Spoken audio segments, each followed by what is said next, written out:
So as part of some other work, I thought I would replace the seals in the Dion tube for the axle.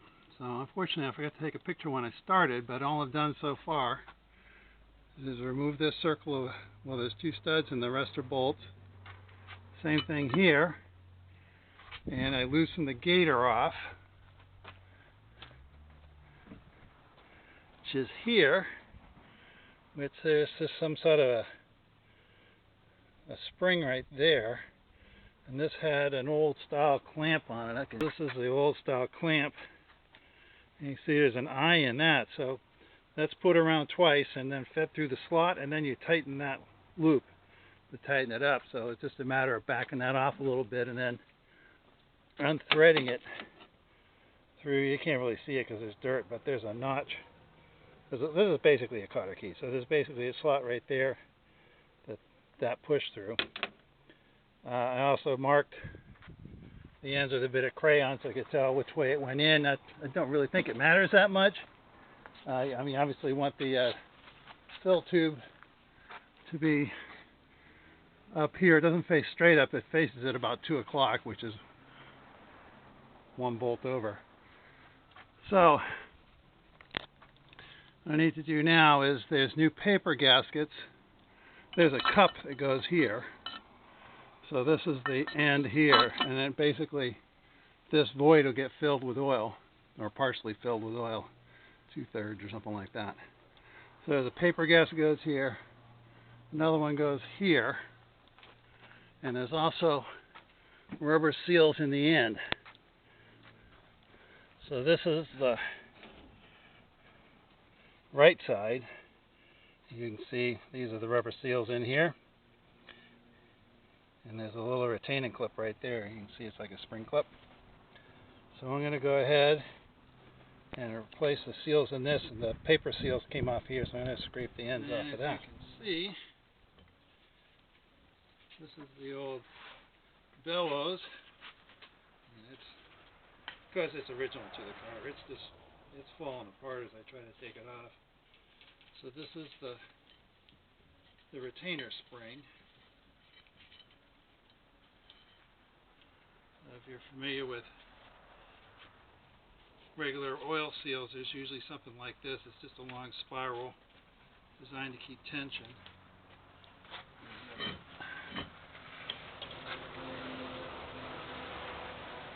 this off. So you can see it's had better days.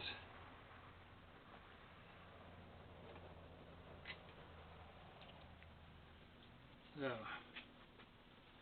put this back over here. Oh.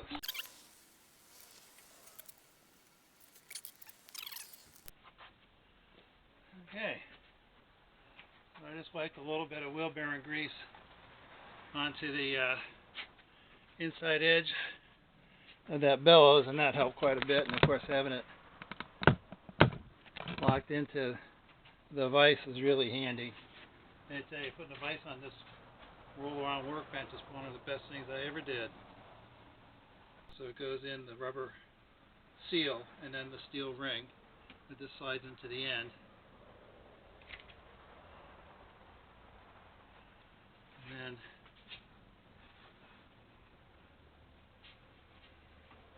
this goes back in like that. Seal it on the seal. I should just put a little. This is just a little bit of motor oil just to lubricate that surface.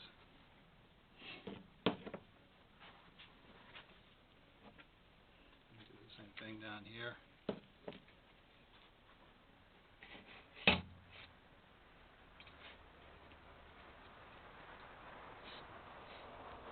See, that goes all the way through.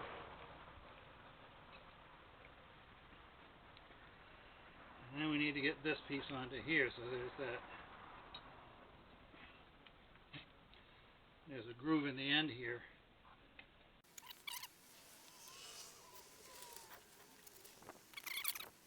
Pliers to pull on the bellow helps a little bit, so because it stretches the whole thing so it snaps over the edge.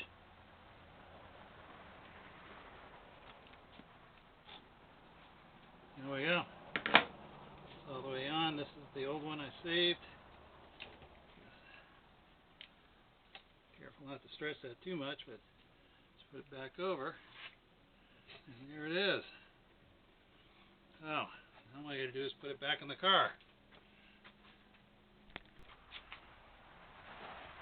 Just remembered, I forgot to show you this clip. So this is the old one. It's cleaned up a little bit. So you put it over, and you put it under the cotter key the first time around. I probably want to do this with the cotter key facing away from the bellow. And it goes around, and then this time I'm going to go through the cotter key like that. Let's see if we can't show you a little closer. Sorry for the bumpy ride. So you can see that's gone around. This one is underneath everything, and I came back around, and then it's through the center of that cotter key. And then I want to pull that up a little tighter.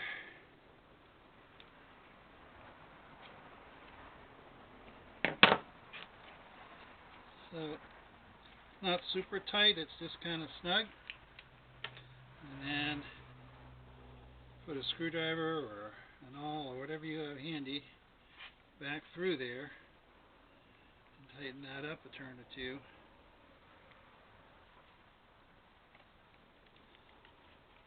And that's it. That's not going anywhere.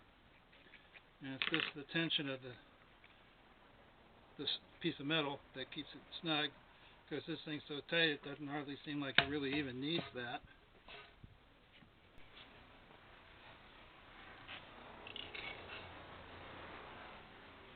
Now, what we're going to need to do is put it back in the car. So, with the studs in place and the flange is cleaned, hang those on there. Make sure your cup's in this end. I'm going to show you the cup. Pretty simple. The gasket wants to go between the cup and the center section, not the other piece, because this is where the well's at. Now you take a tube, push this end in, and this end goes in here first,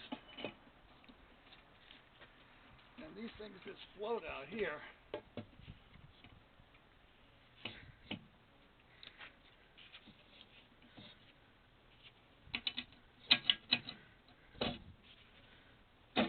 I get the studs on this side started. Notice that this is facing up. And then this one, you need to roll it a little bit. Okay, so we got it in. So you want to watch, this thing only fits one way. So there's two bolts that are closer together here that are basically oriented from that. But then on this side, they're down here. So once this is together, you can turn this. I have to use a bloody great set of what they call water pump pliers here. I'm not sure what you call them in England. And then got those oriented. I got this stud, the nut started. I got all of these started and just snug. And this was collapsed and I couldn't get it to push apart. So you can see I'm on a lift here, so. But even if you're on the ground, I put my jack stand with, this has got a Acme thread on it, under this outboard post and lifted, and it had a drive shaft up, and they were up into there, and up, and all of a sudden it just spread apart, nice and easy. Just some stiction. So once I got them set it apart, I got all the other bolts started, and I'm going around now. You can see like that one's still loose. I'm just snugging them all up, and then once I get them all snug, then I'll get them all tight. And they're only 1/4 bolts, so it's not that tight. So please do not believe that the correct specification for any nut is 1/4 turn past broken. Alright, so there it is. The only thing left now to do is to fill this with, I think it takes straight 30 ways what it calls for, but I'll probably just use whatever I'm using in the engine. It's just to lubricate that, and detergent oil won't do it any harm. So these were, I don't know, a quarter 28, must be about maybe 10 foot-pounds is the correct torque, maybe 8, it's not very much. Yeah, those are all tight, these are all tight. I still need to put this together, because I had the brake calipers out till I had that rotor off. So, but that's enough for today. You can see that this is expanded out again now, the way it should be. Don't forget to subscribe and like. Thanks for watching. We'll see you next time.